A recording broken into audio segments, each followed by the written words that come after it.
Kutisahku, Oxoto, Paramanta, Atunco Chamarín. Nosotros venimos de la diosa.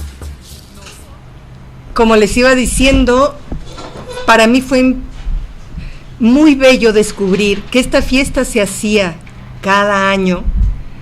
Y bueno, no sabía, yo fui antes de la fiesta, y como sueño, como uno de mis intenciones en la vida es un día ir a esta fiesta y poder celebrar con el pueblo entero a mi bisabuelo.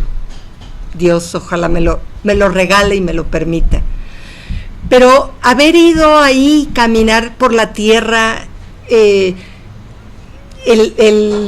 enteré que a mi abuelo le encantaba nadar y hay una peña enfrente de la playa en Cue, y mi abuelo le encantaba nadar y hacer como ochos, y es un agua congelada porque es el Cantábrico, y sobre todo para nosotros acostumbrados al mar caliente, tibio, es impresionante. Y supe que mi abuelo esto lo hacía, ¿no? Entonces, bueno, ver el mar donde él nadaba, ver la iglesia donde fue bautizado, tomarle fotos a la casa donde él nació, fue como ir tomando mi propia historia.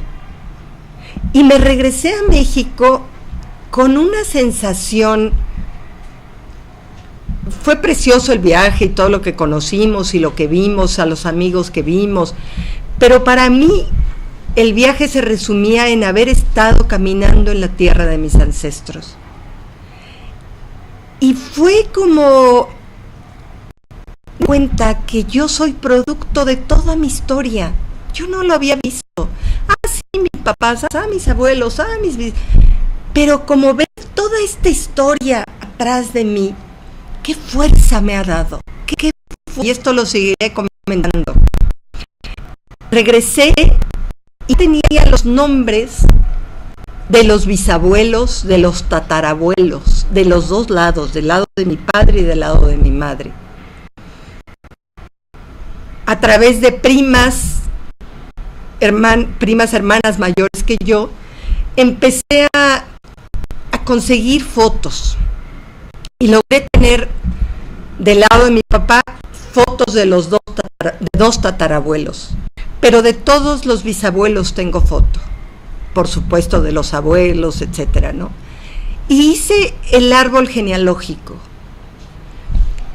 Se empieza con las raíces, empiezas a poner hasta abajo los tatarabuelos, después los bisabuelos, luego los abuelos, luego los padres y luego la línea donde vienes tú.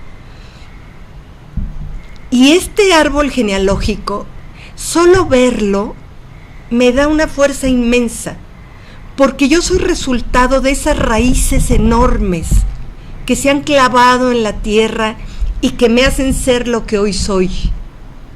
Y ha sido extraordinario, de verdad. Solo verlo, cuando lo puedo abrir y ver mi árbol genealógico, es como una sensación que me llena el alma.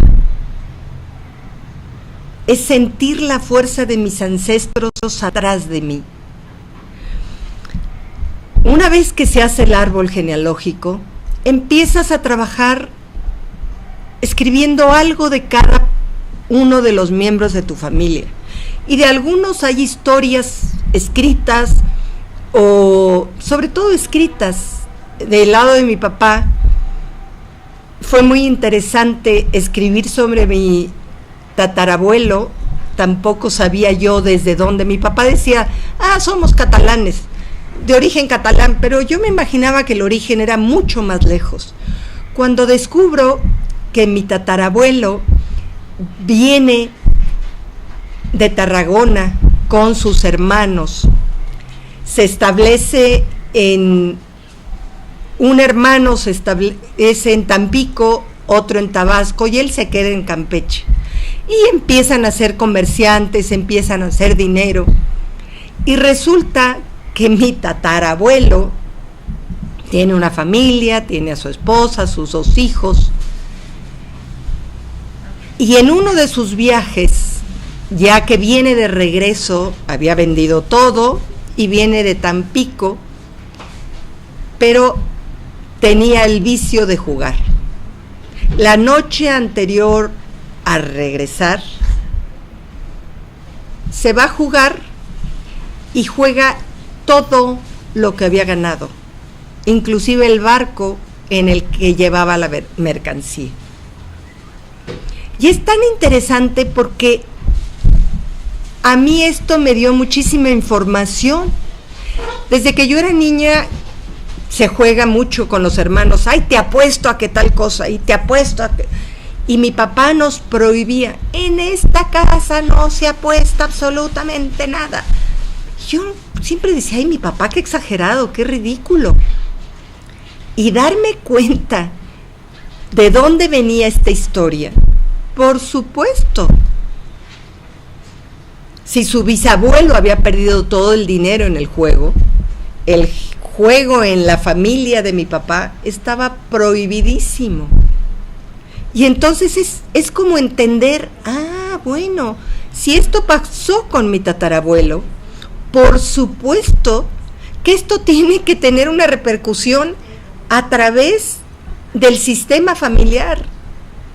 Y por eso, bueno, yo soy incapaz de jugar 5 pesos en la baraja. Yo juego frijolitos, pero a mí que no me hagan dar 5 pesos porque no puedo. No está en mi sistema y no está por esto que pasó con el tatarabuelo. Como comentario chistoso, mi marido tiene también alguien en su familia que perdió todo el dinero. ¿Coincidencias? No. Tampoco a mi marido le gusta jugar. Entonces, es interesante también cómo estas cosas se van juntando de acuerdo a lo sistémico de cada uno, cómo los campos se atraen de alguna manera y se viven cosas semejantes.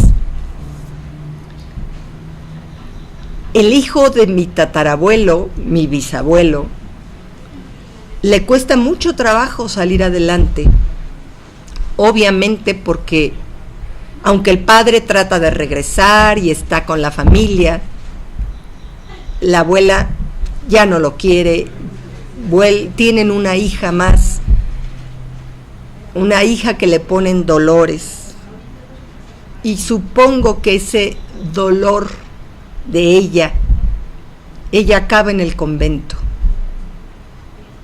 No porque el convento sea algo malo, sino porque creo que hubo mucho dolor en su vida y no pudo formar una familia. Mi bisabuelo, a través de lo que voy investigando y leyendo, me entero que en algún momento cuando entra el imperio a México, él está con la República y él hace un trabajo de espionaje, podríamos decir, de llevar dinero de un gobernador a otro, y es apresado por el imperio y está en la cárcel. Cuando cae el imperio, Benito Juárez, hay una carta que lo reconoce, lo exonera y lo reconoce como un héroe y le da un puesto en ese momento importante que es de pagador, así se llama, aunque es de cobrador del camino, el impuesto del camino de San Juan Bautista, que era Villahermosa, a Palenque.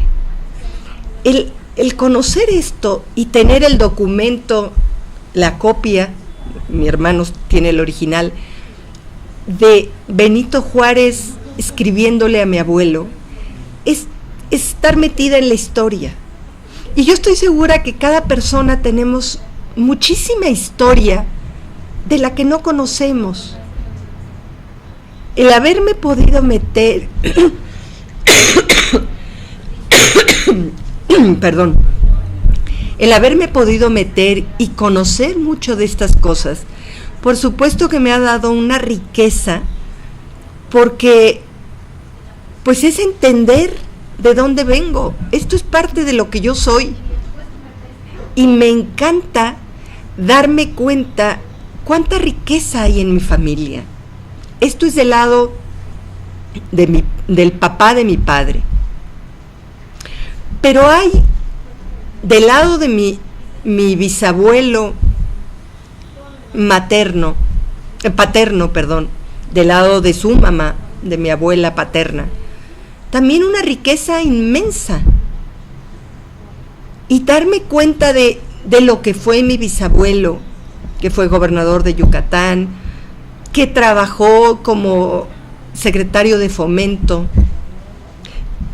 que muchas de las obras que se hicieron en Yucatán, por ejemplo, él fue ingeniero topógrafo, fue abogado, y mucho de lo que se hizo en la ciudad de Mérida, de trabajar con el suelo y el desagüe, porque se inundaba siempre la ciudad de Mérida, él lo hizo y hasta la fecha existe.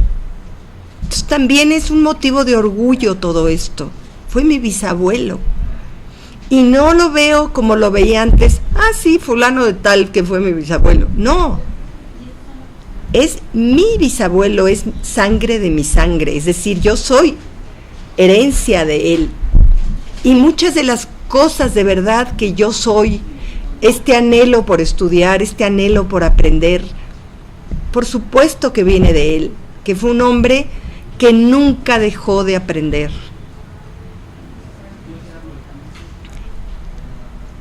Este bisabuelo se va a vivir cuando cae Porfirio Díaz.